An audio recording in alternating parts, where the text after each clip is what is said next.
There are many ways to stay in touch with Las Virgenes Municipal Water District, and we offer a variety of ways for you to do it. From as simple as the stuffer that comes with your monthly statement. If you get an electronic statement, you can still download the Current Flow newsletter, which has a lot of good information in there for customers. Information such as the latest in water news, what rebate programs might be available, tour programs that may be coming up. Importantly, it only takes a few minutes to read, and it's well worth reading. We have information for business customers that you can get at our office or, again, at our website. And the website's an important thing to check in on from time to time. Our website has information that goes across a wide variety of interests, everything from homeowners to business owners, practical tips for conservation, important information about construction projects happening in our communities, and importantly, again, water news that may be of interest. Everything from if we have an interruption of service due to an unforeseen line break, right up through information on school activities, education programs, and the like. The website is easy to find. It's lvmwd.com, and that stands for Las Virgenes Municipal Water District.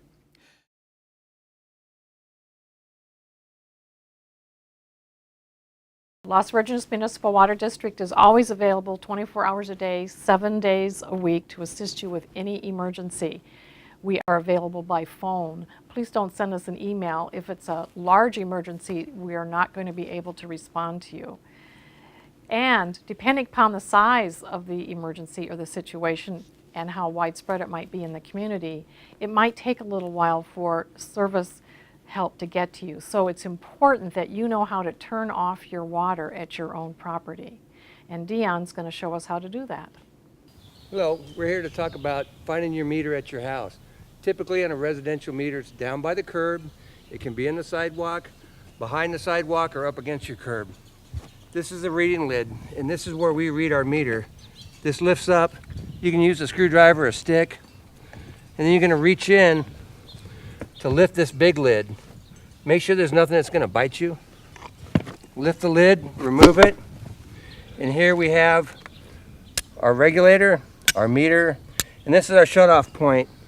This shuts all the water off from here all the way into your home. This is your best place for emergency. Typically, you can move them by hand. This one's really stiff. You can buy a shut-off key at Home Depot. Quarter turn, shuts it off. Now your water's off from here all the way to the house. So in an emergency, there's no guesswork. The water's off. It's important that you know where this is at and that it works. Inside here, this is your meter. This is how we check for leak. This is your low flow indicator. See this wheel turning? That means water is going somewhere.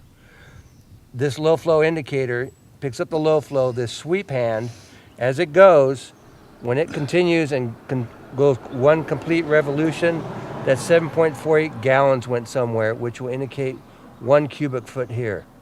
This is what you're looking for when we're checking for leak. If it's a really small leak, this will barely turn, but it still is a lot of usage. This is a place to turn the water off going into your house. This is a place to turn it off. If you turn it to the right until it stops, that will shut the water off from here going into the house. This location has one that goes to the irrigation system as well. This is a separate irrigation line that you could turn off if a leak was on your irrigation, while remaining having water in your home. You can leave the water in your home by isolating just the irrigation line and leaving the house valve on. Now we're going to talk about shutting your water heater off in case you have a hot water leak only. This water heater is outside, some are located in the garage. And on there, it's on the cold water side.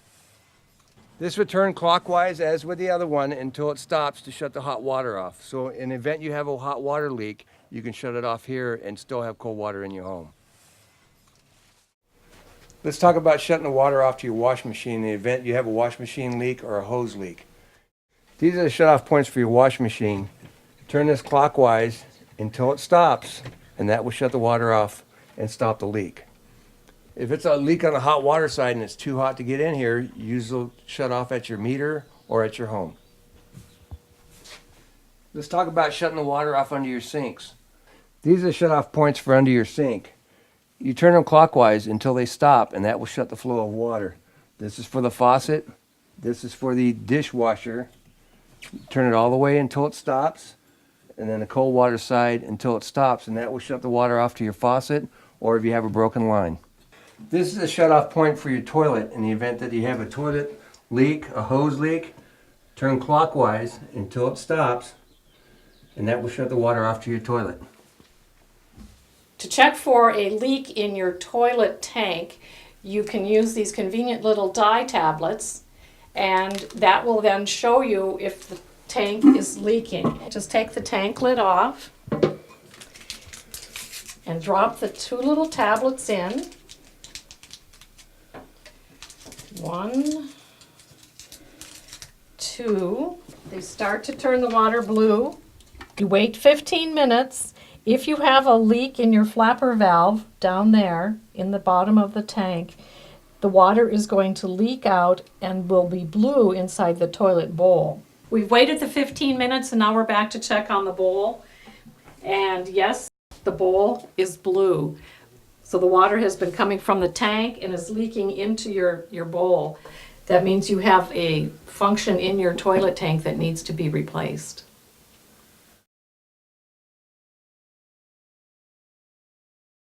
Using less water in the bathroom is extremely easy. Showers. Low flow shower head, $15 at the hardware store. Free if you come to Las Virgenes Municipal Water District. We have them here and we're happy to share them with you. And the other way to save water in a shower is if you have to wait a long time for the water in your shower to get hot because the shower is a long distance from the water heater, take a bucket with you. Have that bucket in the shower. Let that water fall into the bucket, and once it starts to get hot, then turn the cold water on and go ahead and get in, push the bucket aside. Use that water later to water some of your potted plants, or maybe add that to the water you would give a fruit tree, something that needs a little deeper soak. Those faucet aerators, by introducing air, they're actually restricting the flow of water. Still feels like you get a good flow. Still adequate flow to wash the soap off your hands, to rinse the toothpaste out of the brush, all of that, but it doesn't let so much water escape down the drain. Toilets. There's another area where you would think, you know, what could anybody come up with as far as toilets go? Well, in the last few years, there are newer, more efficient toilets.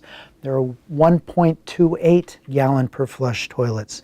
There are dual flush toilets where you can turn the flush knob down or up, depending upon how much water you need to send to that toilet. There are rebates for these toilets, and they're readily available. There are even toilets on the market now that use less than a gallon per flush, believe it or not. When water was plentiful and cheap, many of us got into the habit of using the toilet as a trash can for the hair out of the hairbrush, the handkerchief that you just used to blow your nose, whatever it might have been. That's an awful waste of water, and something that we should try hard not to do.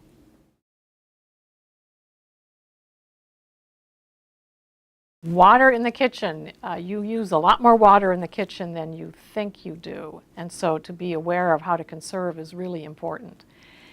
To begin with, let's talk about running water till it's cold to put in a glass. You can buy bottled water, or you can fill your own bottle at home with tap water. And most people prefer water cold, so we call it fill and chill. You fill up your water bottle, and you can put it in the refrigerator to chill. Come back later and you'll have a delicious glass of water. It's going to save you money and save you water. A second thing is to not let the water faucet run while you're cleaning vegetables. Put them in a bowl.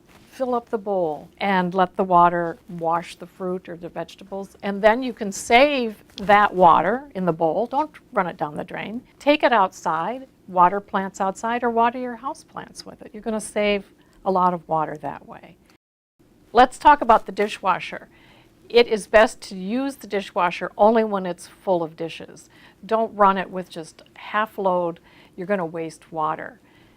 If you do wash your dishes by hand, don't let the faucet run while you rinse. You can set up a rinse, or you can just turn it off and on as you rinse your dishes.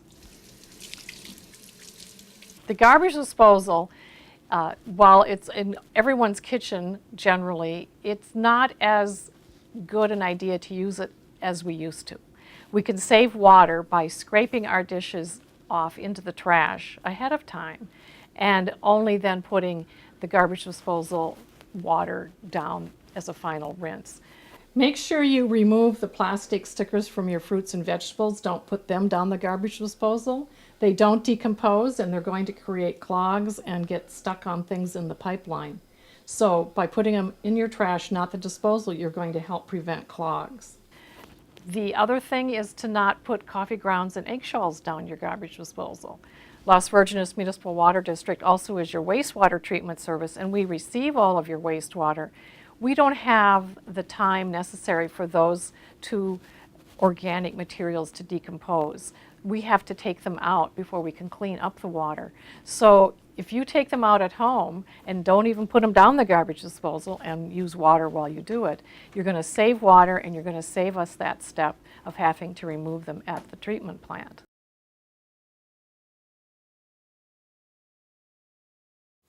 You can save a lot of water and energy in your laundry room. The older models used 30 to 50 gallons of water per load. The new high efficiency ones, either the front or the top loaders, use only 15 to 20 gallons per load. So the key is that you want to make sure you use full loads. Don't just put in one or two things. Put a whole load in. You're going to save water and energy, and these new models do a fabulous job. You're going to save money, it's gentler on your clothes, you're going to use less laundry detergent, and it's better all around.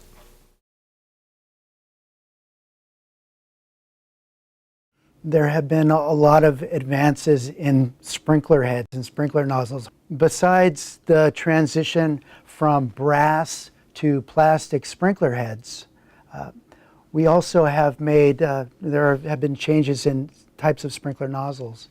Everybody's familiar, I think, with spray nozzles. The sprinklers come on and there's a fan spray of water all over your landscape, your lawn or your flower beds or what have you.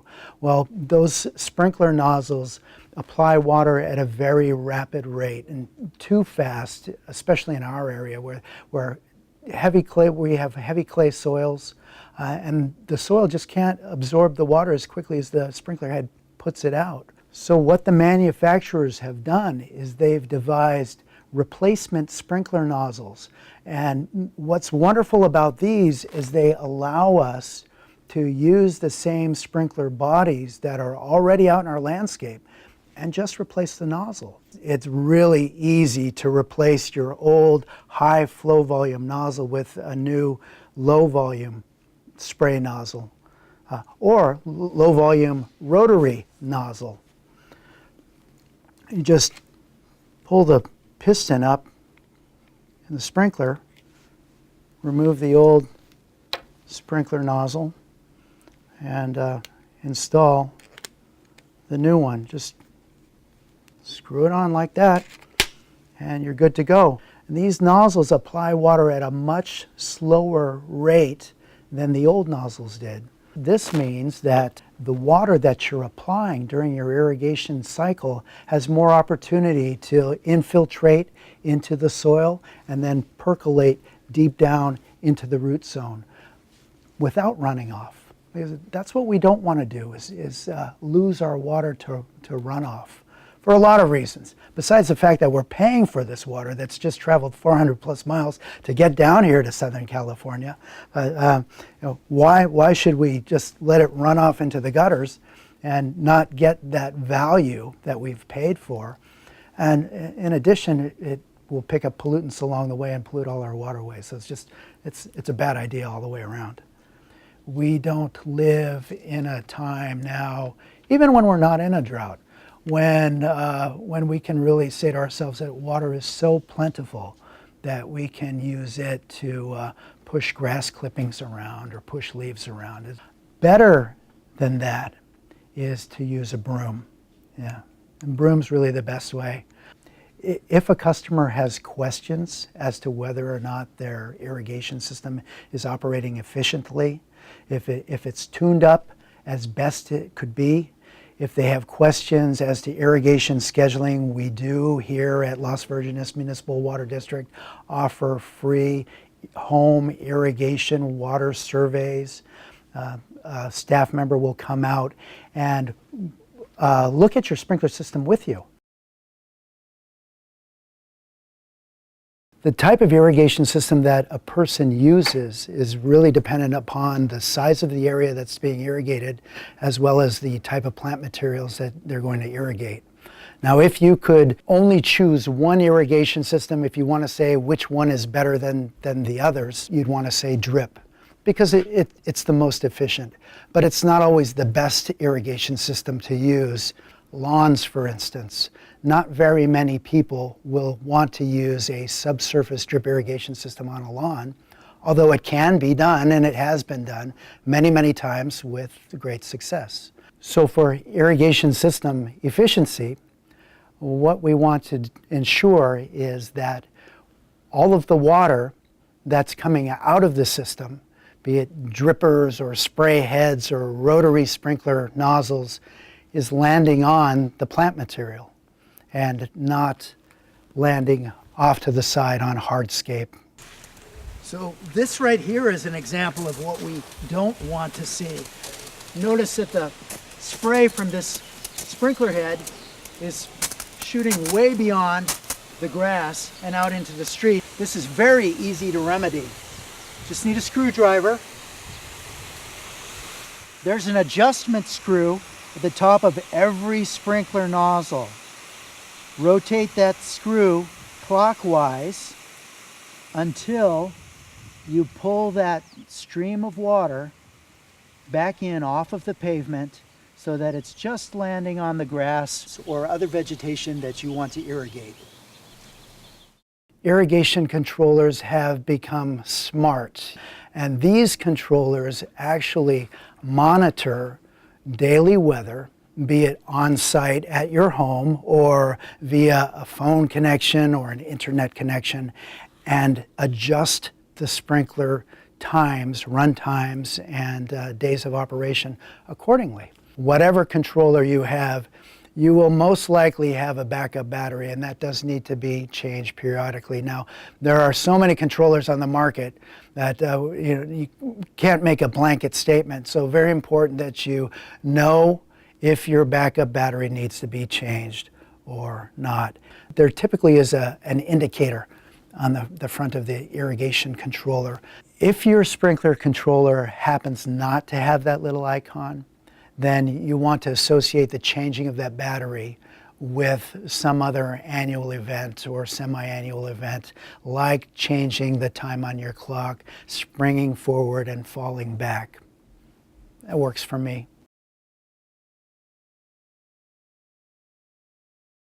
One of the best ways to save water is to reduce or eliminate your lawn. Did you know that a typical lawn in our area uses 5 feet or more of water every year? A good alternative to lawns is a climate-appropriate landscape. And we will help you to pay for this re-landscaping project with our Mow No Mow turf replacement program. The Mow No Mow turf replacement program is an incredible deal. You get a rebate for every square foot of lawn that you replace with climate-appropriate plantings. Take a look at our webpage for details. Climate-appropriate plants are very easy to find. All garden centers and nurseries carry them now.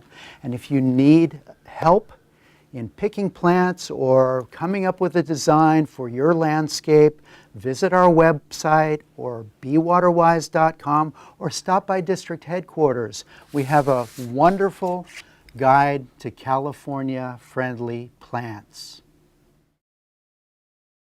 Once you've removed the lawn and you've replanted, you'll need to mulch the bare soil. And this can be done with either wood chips or with gravel or with stones, whatever material is appropriate for the plantings and for the design style and the architecture of your home. The last thing to consider is your irrigation system. Now you have opportunities here. You can continue to use the pop-up spray heads that you probably already have in your lawn if you'd like, but if you do so, then you need to move those heads 2 feet away from any hardscape, and this is to eliminate any opportunity for overspray and runoff. A better option, though, is to convert to drip, and this is very easily done, and there are a lot of folks at local irrigation supply houses that can coach you on this. Remember, before you begin your project, pre-approval is required, and this is to protect you. This is to ensure that we have enough money that we can fully support your project. Download a form from our webpage, send that in to us with 4 to 5 pictures of your project area, and we will contact you. Once we have the application form and the photos and the measurements of your project area, we'll send you a reservation letter. You'll have a reservation number. The letter will indicate how much money we've set aside for your project, and there will be a completion date for your project. You'll be given 120 days or 4 months to complete your project. Rebate programs like this are not around forever. This program will last only as long as money is available. So invest a little time now. Redo your landscape and position yourself for ongoing water savings and financial savings well into the future. There are many ways to stay connected with the Water District. You can stay connected with your phone, your email address, or with your smartphone through the web. Doesn't matter. So with customer service, we like to have your phone number and your email on file in case of an emergency. You can contact customer service at 818-251-2200. Let's talk about the web. We have our web page. On the web page, there are many ways to navigate. We have something specifically for customers with a list of interesting information. For customers, we have this whole long list of different information, and one of them, the top one, most important to most customers, is logging in. And you can log in from here under For Customers, or directly from the front page. We have these shortcuts on the left side. All you have to do is click on them. One of the most important ways to stay connected is through e-notification. By clicking on e-notification, you can sign up for specific types of information that you want to receive. So e-notification, you put your email address in, your first name, your last name, and then here you can see you can select the calendar or news items that you want.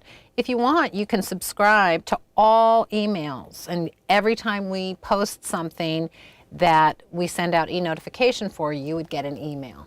You can adjust your preferences at any time. We have a search feature on our web. You can literally type in what you're looking for. So I'm going to use tours, T-O-U-R-S, and hit OK. And I get different opportunities that I can click on.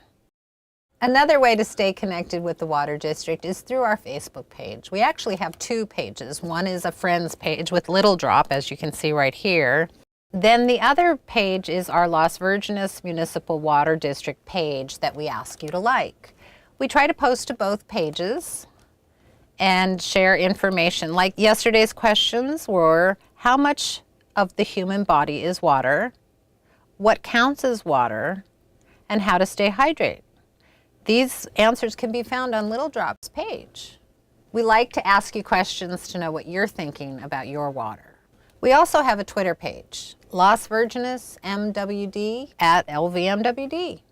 Our Twitter page is connected directly to our Facebook page, and it is another opportunity to communicate with you. If you're on Twitter, join us. So an interesting aspect of our website is that we do cross-post most of our pages. So if you're looking for something in particular, you can find it in one or more places. For example, under For Customers, we have construction projects. We also have a shortcut to construction projects on the front page. And lastly, we have a very easy way to navigate to different subjects by what's most important in our book. And these pictures rotate. Here's the Mow No Mow. It's back. We've talked about that in other videos. Click on it. It takes you directly to the Mow No Mow program. And these are several different ways that you can connect with Las Virgenes Municipal Water District. We invite you to connect with us. If you have any questions, give us a call.